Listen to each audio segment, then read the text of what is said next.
to call upon our farmers that in dealing with the proposed land reform, be it the limit of 12,000 hectares or 2 farms per farmer, or the ISO 50/50, the best way to deal with those things is not to sit alone and be worried, but rather approach your union to which you belong, be it Agri-SA, be it any other formation, to engage government in dialogue.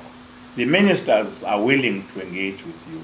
I know my counterpart, the Minister of Land Reform, is more than willing to engage farmers and let farmers to come up with their own counter proposals as how best these things can be done.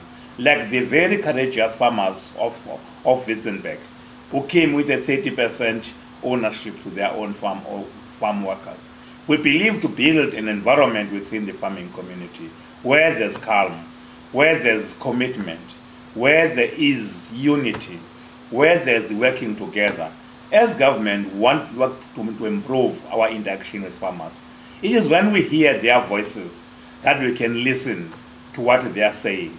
Thunder cannot grow flowers, only rain can.